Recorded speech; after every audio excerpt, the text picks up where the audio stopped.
आइए एक नजर दिन भर की बड़ी खबरों पर डाल लेते हैं। यूपी में कहां और कब होंगे निकाय चुनाव? 5 आईपीएस अधिकारियों को क्यों मिली नई जिम्मेदारी?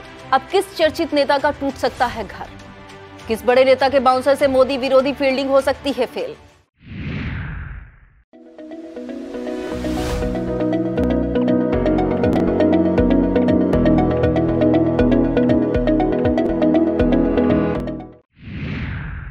खबरनामा के प्रायोजक हैं mother's pride public school, Tidwa Chulaula, Lakhimpur road, Sitapur.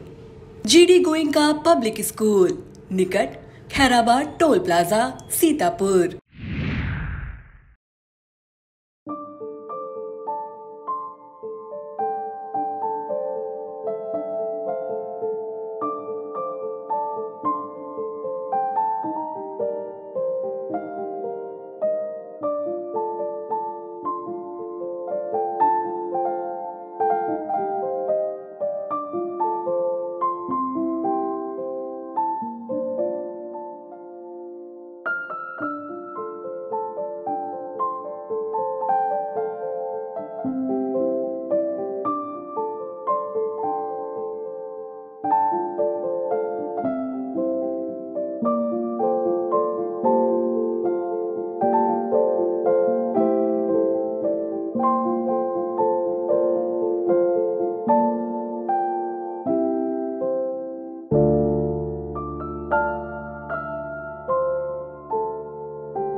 नमस्कार, बहुत स्वागत है आपका। मैं बबीता सिंह और आप देख रहे हैं अपना पसंदीदा चैनल आई इंडिया। आई इंडिया के खास शो खबरनामे की शुरुआत हम दिन भर की बड़ी खबरों के साथ करते हैं। यूपी निकाय चुनाव की अधिसूचना जारी। सीतापुर सहित लखनऊ मंडल के जिलों में 4 मई मतदान और 13 मई को गिने जाएंगे वोट। माफिया और जेल अफसरों की यारी पर सख्त हुई योगी सरकार। अयोध्या पहुंचे महाराष्ट्र सीएम शिंदे ने उद्धव पर साधा निशाना। यूपी के सभी निकाय और सरकारी कार्यालयों में खुलेगी दीदी कैंटीन। देश में दूसरी नंबर की इनामी महिला अपराधी बनी शाइस्ता, पहले स्थान पर गाजियाबाद की दीप्ति बहल। परिवहन मंत्री दयाशंकर के बाद अब राजा भैया दे सकते हैं पत्नी भानवी को तलाक, साकेत कोर्ट में दी अर्जी।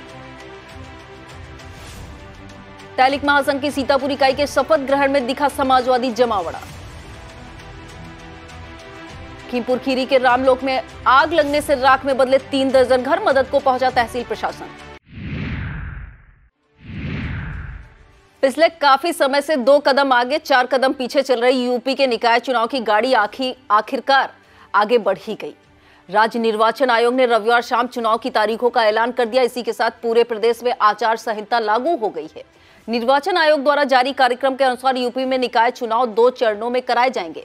पहले चरण 4 मई मतदान और मतगणना 13 मई को कराई जाएगी, जबकि दूसरे चरण के लिए 11 मई को मतदान और मतगणना 13 मई को कराई जाएगी। सीतापुर सहित लखनऊ मंडल के उन्नाव, हरदोई, रायबरेली और लखीमपुर खीरी में निर्वाचन पहले चरण में होगा, यानी इन जिलों में 4 मई मतदान और 13 मई को मतगणना कराई जाएगी। राज्य निर्वाचन आयोग द्वारा जारी निकाय चुनाव कार्यक्रम के अनुसार पहले चरण के लिए 11 अप्रैल से 17 अप्रैल तक नामांकन पत्र खरीदे और जमा किए जा सकेंगे, जबकि इसी तरह प्रथम चरण के लिए नामांकन पत्रों की जांच 18 अप्रैल को, दूसरे चरण के लिए नामांकन पत्रों की जांच 25 अप्रैल को की जाएगी। प्रथम चरण के लिए नाम वापसी 20 अप्रैल को हो सकेगी, जबकि दूसरे चरण के लिए नाम वापसी का दिन 27 अप्रैल तय किया गया है। प्रथम चरण के लिए चुनाव निशान आवंटन 21 अप्रैल को किया जाएगा, जबकि दूसरे चरण के लिए यह कार्य 28 अप्रैल को किया जाएगा। यूपी की जेलों में बंद माफियाओं द्वारा अपनी समानांतर सरकार चलाए जाने को लेकर योगी सरकार का रुख कड़ा हो गया है। मुख्यमंत्री के निर्देश पर डीजी जेल SN सावत ने जेल में माफिया और बड़े अपराधियों के पर कतरने की कार्रवाई शुरू कर दी है। स्थानीय जेल प्रशासन की मिली भगत सामने आने के बाद अब जेलों के निरीक्षण की जिम्मेदारी 5 IPS अफसरों को दी गई है। इन्हें 10 दिन में रिपोर्ट देने के लिए निर्देशित किया गया है। IPS अफसरों की इस टीम में शिवहरि मीना, सुभाष चंद्र शाक्य, हिमांशु कुमार, राजेश कुमार श्रीवास्तव और हेमंत कुटियाल को रखा गया है। इन अफसरों पर हाल ही में चर्चित हुए केंद्रीय कारागार नैनी, जिला कारागार चित्रकूट, जिला कारागार जौनपुर व आजमगढ़, केंद्रीय कारागार वाराणसी, जिला कारागार वाराणसी व सोनभद्र, जिला कारागार बलिया, मऊ, फतेहपुर व बांदा आदि जिला जेलों का निरीक्षण करने की जिम्मेदारी होगी। इन अफसरों को अपने निरीक्षण में कारागार की कार्य प्रणाली के साथ साथ अनियमितताओं, अवांछित गतिविधियों, विधि के विपरीत हो रही कार्यवाही की संभावना आज से संबंधित जांच कर 10 दिन में अपनी रिपोर्ट देनी होगी। अपनी मंत्रिपरिषद के साथ अयोध्या पहुंचे महाराष्ट्र के मुख्यमंत्री एकनाथ शिंदे राम भक्ति में डूबे नजर आए। साथ ही वह शिवसेना के उद्धव गुट पर प्रहार करना नहीं भूले। एकनाथ शिंदे ने भगवान राम का उल्लेख करते हुए कहा कि एक और प्रभु श्री राम है जिन्होंने पिता के वचन को पूरा करने के लिए राजपाट छोड़ वन गमन स्वीकार किया था। दूसरी तरफ महाराष्ट्र में क्या हुआ यह बताने की जरूरत नहीं है। सीएम शिंदे ने उद्धव ठाकरे पर कड़ा प्रहार करते हुए कहा कि एक पुत्र ने पिता के वचन को निभाने के लिए तमाम कष्ट सहे, वहीं दूसरे पुत्र ने कुर्सी के लिए पिता की मंशा, सम्मान और सपने को छोड़ दिया। राष्ट्रीय शहरी आजीविका मिशन के तहत गठित महिला समूहों को समृद्ध बनाने के लिए सभी नगर निकायों के अलावा सरकारी कार्यालयों में दीदी कैंटीन खुलवाई जाएगी। इसका संचालन भी महिला समूहों द्वारा ही किया जाएगा और इससे होने वाली आय से समूहों की आर्थिक गतिविधियों को बढ़ावा भी दिया जाएगा। यह निर्देश प्रमुख सचिव नगर विकास अमृत अभिजात ने शनिवार को सूडा मुख्यालय में विभाग की परियोजनाओं की समीक्षा करते हुए कही।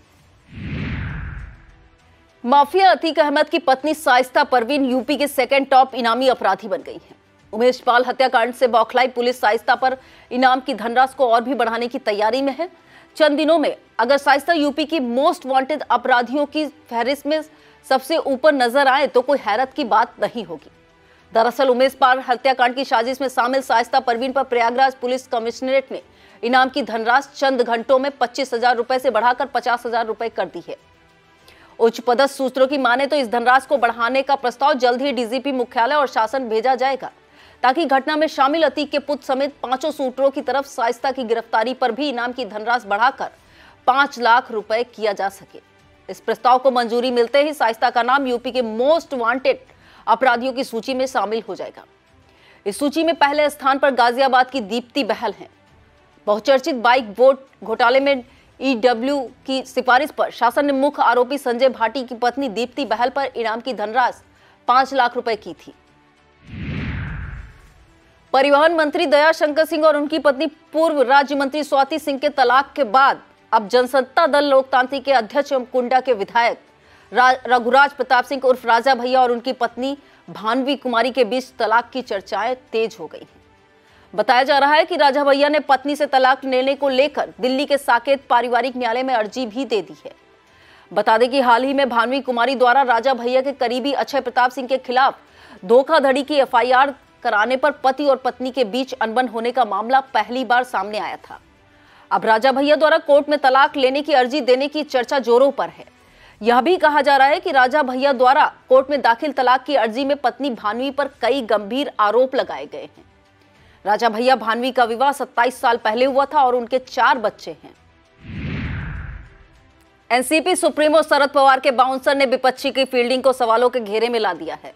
हालांकि भाजपा विरोधी मोर्चे की अगुवाई करने का हर जतन कर रही कांग्रेस ने पवार के इस बाउंसर के असर को न्यूनतम करने का प्रयास करने में देरी नहीं की, लेकिन कहते हैं जुबान से निकलकर बात वापस मुंह में नहीं आती, कहीं ना कहीं अपना असर छोड़ जाती है।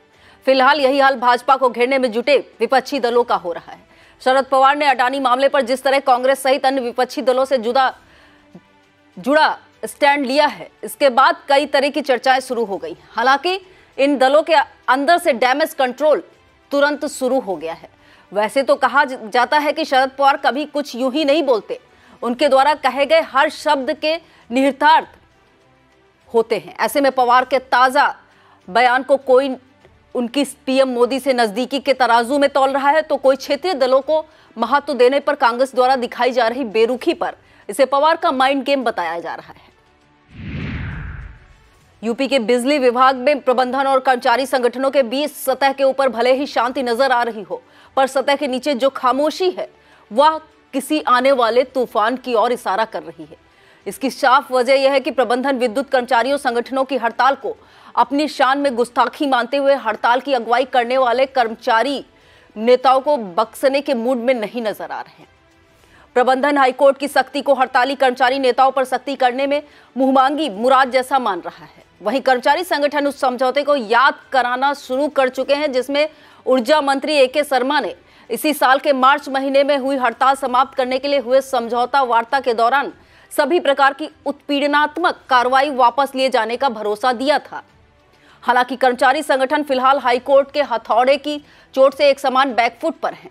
अदालत का हर निर्णय मानने का दावा करते हुए कर्मचारी संगठन अब कोर्ट की नाराजगी दूर करने के लिए हाईकोर्ट में 24 अप्रैल को होने वाली सुनवाई के दौरान पूरी तैयारी के साथ अपना पक्ष रखने की बात कह रहे हैं। कर्मचारी संगठन चाहते हैं कि अदालत का रुख नरम हो तो पावर कॉरपोरेशन प्रबंधन को दबाव में लेने का प्रयास शुरू किया जाए। अब शतरंज के इस खेल में किस तरह की शय होती है और किसे मात मिलती है, हाईकोर्ट 24 अप्रैल को होने वाली सुनवाई के बाद ही पता चल सकेगा। अब खबरें सीतापुर जनपद से। पिछड़ा वर्ग में शामिल तैलिक समाज के संगठन तैलिक महासंघ के सीतापुर जिला इकाई के शपथ ग्रहण समारोह में जो भीड़ जुटी और मंच से जो भाषण हुए वो समाजवादी पार्टी की बदली हुई रणनीति का खुलासा करते हैं। साथ ही अपने तीखे बयानों के लिए चर्चित भाजपा से सपा में गए पूर्व नगर विधायक राकेश राठौर ने अपने समाज का भारी मजमा जुटाकर सपा नेतृत्व से लेकर भाजपा को भी अपनी ताकत का नमूना दिखाया है। सपा के पूर्व एमएलसी तथा पिछड़ा वर्ग प्रकोष्ठ के प्रदेश अध्यक्ष राजपाल कश्यप इस कार्यक्रम में मुख्य अतिथि बने। सामान्य से दिखने वाले इस शपथ ग्रहण समारोह को सपा नेतृत्व ने कितनी गंभीरता से लिया, या इसी से जाना जा सकता है कि राजपाल कश्यप के अलावा लहरपुर विधायक अनिल वर्मा, पूर्व एमएलसी आनंद भदौरिया, निवर्तमान जिला अध्यक्ष छत्रपाल सिंह यादव से लेकर सपा के तमाम छोटे बड़े नेता कार्यक्रम के मंच पर नजर आ रहे थे। मंच से पिछड़ा वर्ग को एकजुट कर भाजपा के मिशन निकाय और मिशन 2024 पर पानी फेरने की बातें कही गई। वक्त हो चला है एक छोटे से ब्रेक का, फौरन लौटते हैं ब्रेक के बाद। आप देखते रहिए खबरनामा। बच्चों के फ्यूचर के लिए चुनिए best educational platform Singhania educational institute, coeducational English medium CBSE inter college, Sitapur का best and most consistent private CBSE school. CCTV secure campus, GPS enabled transport system, golf coaching, STEM practice, coding, artificial intelligence, robotics and many more. Admission open.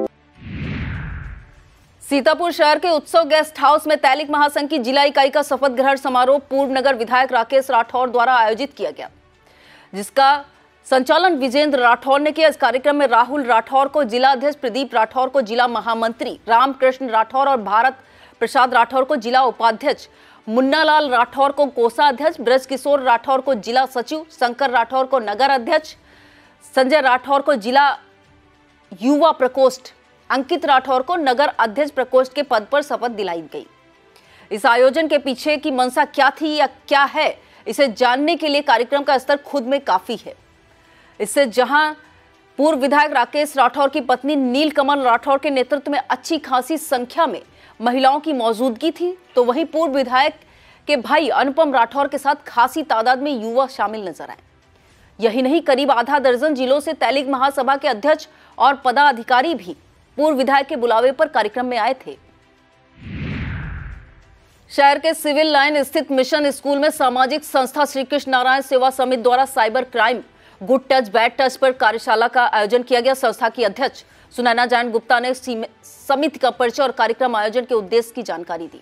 शिखा श्रीवास्तव ने बच्चों को child helpline 112 police 1098 सहित यातायात नियमों के प्रति विस्तृत जानकारी दी। इस मौके पर रेखा सक्सेना, श्वेता जैन, शिखा श्रीवास्तव, स्कूल की प्रिंसिपल प्रीति आदि मौजूद रहीं। यूपीपीसीएस 2022 की चयन सूची में दूसरी रैंक के साथ जिला समाज कल्याण अधिकारी के पद पर चयनित हुई सीतापुर के सिधौली की बिटिया तेजस्वी मिश्रा के घर बधाई देने वालों का तांता लगा हुआ रहा। इसी कड़ी में सिधौली के विधायक मनीष रावत और सीतापुर एमएलसी पवन सिंह चौहान भी तेजस्वी के गांधीनगर स्थित घर पहुंचे और उसके पिता श्री प्रकाश मिश्रा से मिलकर तेजस्वी और उनके पूरे परिवार को बधाई दी। इस मौके पर किसान नेता सुरेश सिंह भी मौजूद रहे। सिधौली में भाजपा किसान मोर्चा द्वारा किसानों के साथ बैठक कर प्राकृतिक खेती करने की जानकारी साझा की गई। इस दौरान कार्यक्रम प्रभारी और भाजपा किसान मोर्चा के जिला उपाध्यक्ष डॉक्टर पवन सिंह, भाजपा के सिधौली मंडल अध्यक्ष राकेश पांडे, किसान मोर्चा के मंडल अध्यक्ष राजेश्वर सिंह, संतोष जायसवाल, दुर्गेश जायसवाल, पारुल शुक्ला, पीयूष शुक्ला, गोपाली, मुन्नन शुक्ला, महामंत्री ओमकार पांडे, अभिषेक सिंह, रंजीत सिंह, अनिल पाल आदि मौजूद रहे। मिश्रिक के ब्लॉक सभागार में भारतीय जनता पार्टी किसान मोर्चा की तरफ से मोटा अनाज एवं प्राकृतिक खेती पर एक संगोष्ठी का आयोजन किया गया। गोष्ठी को मिश्रिक विधायक रामकृष्ण भार्गव और जिला महामंत्री अजय कुमार शुक्ला ने संबोधित किया। इस मौके पर मनोज पांडे, अंकित शुक्ला, मनोहर लाल हंस, शिव शंकर, जितेंद्र लाला, राज बहादुर, श्याम प्रकाश, मुरलीधर, अजय भार्गव आदि मौजूद रहे। भाजपा किसान मोर्चा के पदाधिकारियों द्वारा कसमंडा ब्लॉक सभागार में सामाजिक न्याय सप्ताह के अंतर्गत प्राकृतिक खेती एवं अन्य जन जागरण अभियान प्रारंभ किया गया। कसमंडा ब्लॉक प्रमुख मुन्नी देवी ने मुख्य अतिथि के रूप में इस अवसर पर आयोजित बैठक का शुभारंभ किया। भाजपा जिला उपाध्यक्ष करुणा शंकर त्रिपाठी व अन्य वक्ताओं ने मोटे अनाज के लाभ बताते हुए लोगों को इसकी बुआई के लिए प्रेरित किया। कार्यक्रम के समापन पर भाजपा किसान मोर्चा के कार्यकर्ताओं ने रैली निकालकर लोगों को मोटे अनाज की उपयोगिता के प्रति जागरूक किया। इस मौके पर भाजपा के कमलापुर मंडल अध्यक्ष अमर वाजपेयी, अभय सिंह, राकेश यादव, मनोज यादव, निर्भय शुक्ला, शिवम सिंह, ज्ञानेन्द्र धनगर, अरविंद पांडे, गोकरण नाथ मिश्रा, रवि तिवारी, विपिन दीक्षित, भूपेन्द्र सिंह तोमर, संदीप शुक्ला, अखंड प्रताप सिंह आदि मौजूद रहे। बिस्वा ब्लॉक के अंतर्गत साधन सहकारी समिति भिनानी की निर्वाचित समिति का शपथ ग्रहण समारोह आयोजित किया गया। इसमें प्रिया सिंह को सभापति, इंद्र प्रताप सिंह को उपसभापति और प्रकाश मिश्रा, करुणानिधि मौर्य, कौशल वर्मा, नंद रानी, राम नरेश, कमलेश, हीरालाल को संचालक पद की शपथ दिलाई गई। इस दौरान भाजपा नगर अध्यक्ष पंकज गुप्ता, रोहित शुक्ला, रवि प्रकाश, ललित दीक्षित, सुमेन कुमार आदि मौजूद रहे।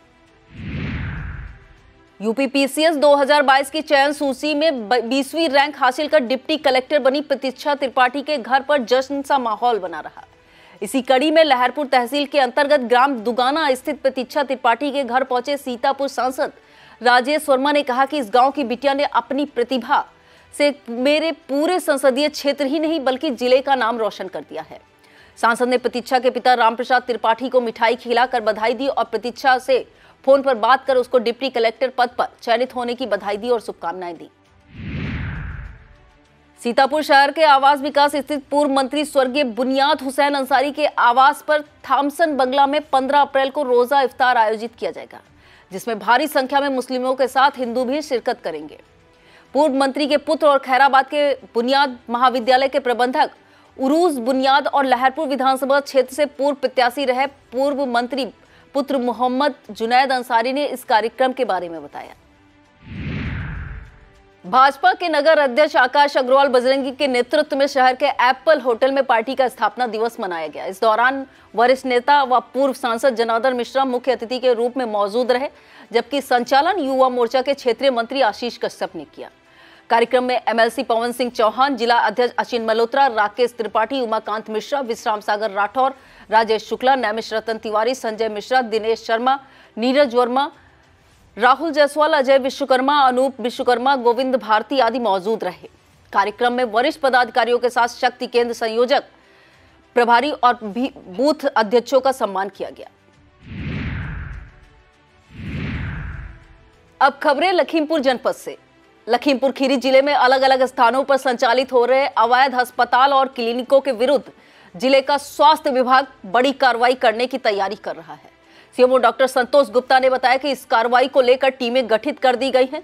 यह टीमें अस्पताल व क्लिनिक संचालन में नियमों का पालन सुनिश्चित कराते हुए उल्लंघन के मामलों में कार्रवाई करेगी।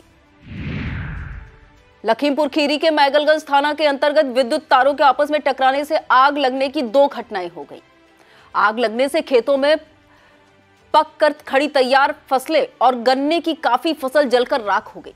पहली घटना थाना क्षेत्र के बाई कुआं में हुई, जहां हाई टेंशन लाइन आपस में टकराने से लगी आग से उमेश मिश्रा का 1 एकड़ का गेहूं देखते ही देखते राख हो गया। दूसरी घटना भी इसी थाना क्षेत्र के निजामपुर गांव की है।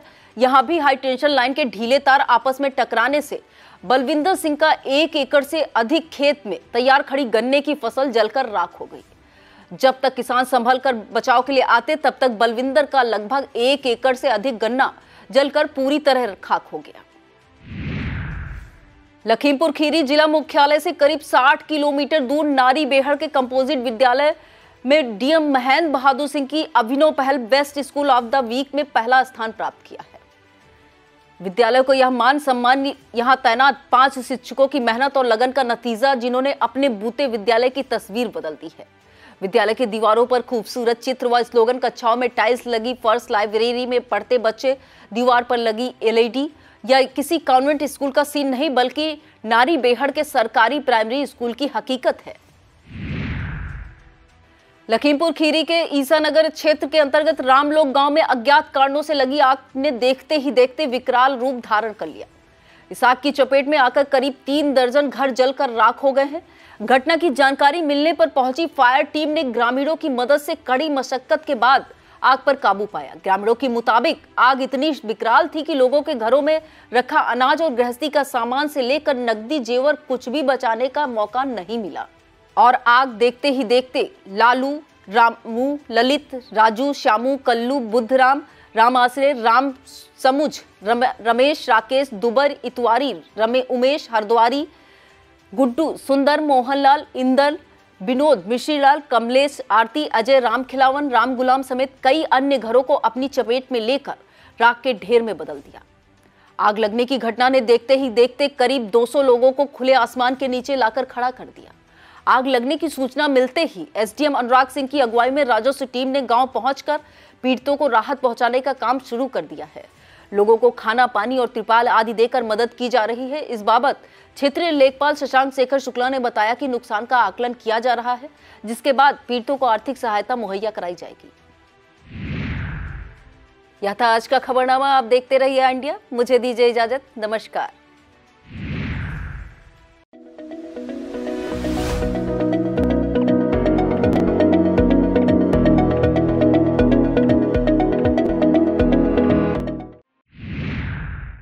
खबरनामा के प्रायोजक थे mother's pride public school, Tidwa Chilaula, Lakhimpur road, Sitapur. GD Goenka public school, निकट खैराबाद टोल प्लाजा, सीतापुर।